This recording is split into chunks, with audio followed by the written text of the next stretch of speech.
Alors, mais avant de répondre à la question, il faut que je vous dise quand même ce que je pense de ce que j'ai entendu et pourquoi j'interviendrai. D'accord. Je pense qu'il a dû avoir le même sentiment que moi, c'est-à-dire que quand on vous écoute, on est apaisé. C'est bon de vous écouter, d'écouter le témoignage de ce.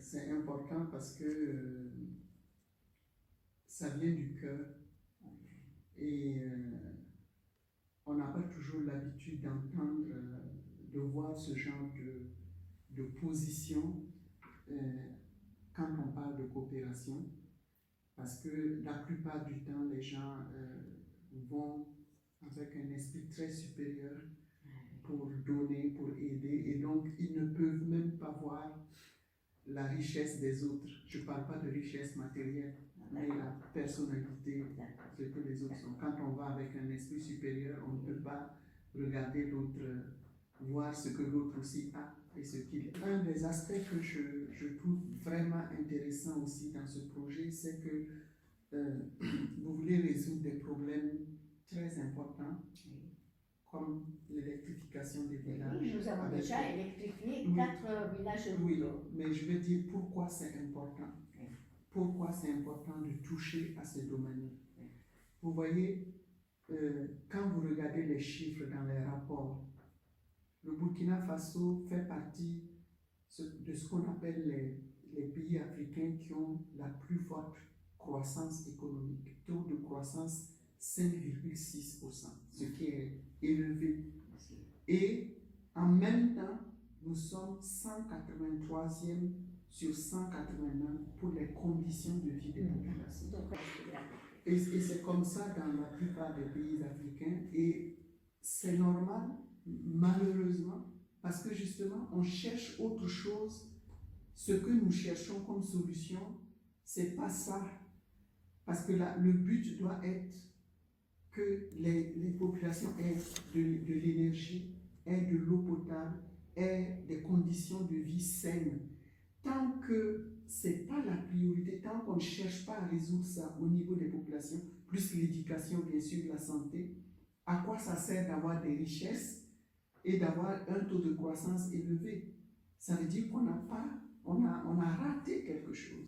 Les conditions de vie en Europe ont changé quand les villages ont eu l'électricité, l'eau courante, les soins, l'école. C'est ça qui a fait changer, transformer les choses. C'est pas parce qu'on a des usines, c'est pas parce qu'on a des... Non. Et nous, on a commencé par les usines, les routes, etc. Et finalement, on se retrouve avec des problèmes qu'il faut résoudre et que personne ne voit. Si ce n'est pas j'allais dire, à travers des programmes comme ça. Ce que je veux dire, c'est que ce qui est intéressant, c'est que vous ne voulez pas seulement que ce soit un projet pilote, vous voulez que ce soit étendu. Parce que le drame aussi que nous avons dans nos pays, c'est que chacun vient faire son petit projet. Et ça ne change rien globalement. Donc, chacun vient dans le petit village, fait quelque chose, chaque ONG a son petit projet, chaque financement... Chacun cultive son propre jardin. Oui, et ça ne transforme pas la société. Ça ne permet pas que les gens aient le minimum qu'il faut pour commencer à croître. Et former les jeunes comme ça à l'électricité, à produire des plaques photovoltaïques, si ces mêmes jeunes peuvent trouver des solutions également aux problèmes d'approvisionnement en eau potable des concessions, si ces mêmes jeunes apprennent l'irrigation pour les exploitations agricoles, s'il commence à y avoir des transformations qualitatives simples dans les villages, les gens ne vont pas partir. Parce qu'il y aurait du travail. Pour créer ça, c'est des activités, ça amène forcément des emplois. Le jour où on voudra amener l'eau potable dans les concessions, c'est peut-être pas vous qui allez l'inventer, mais comme vous dites, c'est la rencontre de deux cultures. Vous savez comment faire dans vos pays qui ont une autre configuration. Nous devons contribuer avec avec votre savoir-faire, à voir comment le faire dans les types de concessions que nous avons. Parce que nos habitants ne sont pas les mêmes. Donc, forcément, nous devons trouver la solution aux besoins absolument primaires des gens. Et je crois que ce projet contribue à ça. C'est pour ça que je trouve que c'est intéressant, parce que ça forme la jeunesse à contribuer à résoudre ces problèmes-là, avoir le savoir-faire, la technologie, etc. L'échange culturel, c'est-à-dire, elle a dit quelque chose, c'est-à-dire, c'est comme si on contribuait à créer une autre mentalité au niveau de l'humanité. Contribuer à faire changer les choses. On a besoin de ça. Parce qu'aujourd'hui, c'est la haine, c'est la violence, c'est le rejet, c'est le racisme. Et si des gens sont capables de croire qu'on peut et qu'on doit changer les mentalités pour qu'on accepte qu'on fait partie on est tous dans la même humanité. On fait partie de la race humaine. On est pareil. On est tous des êtres humains. Mais tant qu'on ne va pas accepter ça et qu'on puisse donc créer l'esprit de partage, de respect pour évoluer ensemble, je crois que ça va être le chaos mondial tel que c'est parti. Parce que la civilisation humaine, c'est la synthèse de toutes les civilisations. C'est une synthèse de l'ensemble des cultures. Si on refuse ça, on ne peut pas avancer. Donc, je trouve que c'est très important. L'idée de dire qu'il peut y avoir des échanges d'élèves ou des échanges d'étudiants, ça aussi c'est extraordinaire. Parce que j'ai souvent pensé que même en agriculture, le jour où on acceptera d'amener des paysans africains chez des paysans italiens, ils vont se comprendre. Ils vont se compléter, ils vont apprendre plus facilement qu'un expert qui quitte ici et qui va faire de l'agriculture. Mais est-ce que des gens acceptent de se recevoir mutuellement? J'ai vu le faire en France. J'ai vu en Bretagne des agriculteurs africains à travers une association d'agriculteurs. Ils étaient 9, des paysans qui ont été reçus par des paysans bretons.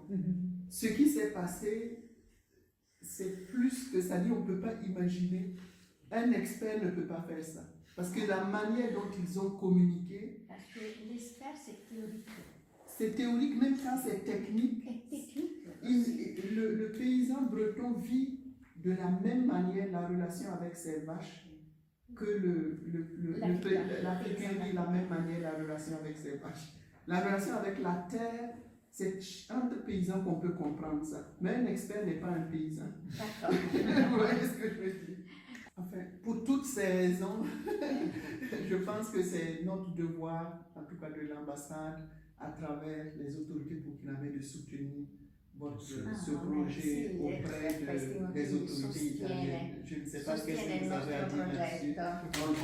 On ne peut pas ne pas soutenir et souhaiter que ça puisse grandir, que au-delà avec les universités, que au niveau du Burkina aussi, ça dépasse le FADA, qu'au niveau de l'Italie, ça dépasse Tarento pour toucher les autres établissements.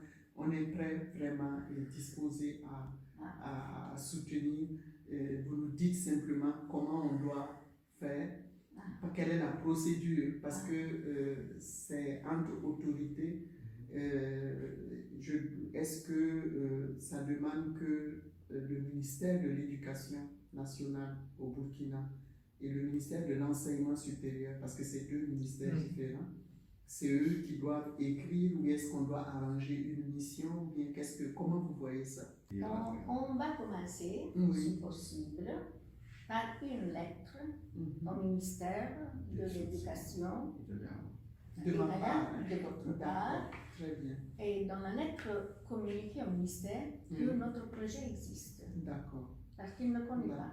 Très bien. C'est l'existence, communiquer l'existence de notre projet. Et recevoir la mise à jour de l'activité du projet, nos activités ou nos besoins, nos nécessités. Si vous êtes d'accord, on pourrait entreprendre une correspondance pour pour se tenir en contact, ou si ça vous dérange. Oh, si au possible. contraire, Bien. c'est important. On le fait par mail, comment on Oui, pourrait le faire par mail. les échanges par Oui, mail. oui, par mail, comme on a reçu tout ça par mail, n'est-ce pas? Oui. Oui, oui, donc on peut le faire par mail. Donc, Et je voulais dire aussi que la lettre que j'enverrai au ministère ici, je vais vous envoyer la copie. merci. Merci. Merci. Vous envoyez. D'accord. Merci beaucoup. Vous êtes très gentil. Grazie per il tempo. Merci. Merci pour le temps que vous avez voulu nous dédier. Merci de cette rencontre. On peut avoir quelques photos. Bah oui, Manquez parce que tout. vous voulez. Tout. Si vous voulez, c'est à vous. Très bien. C'est notre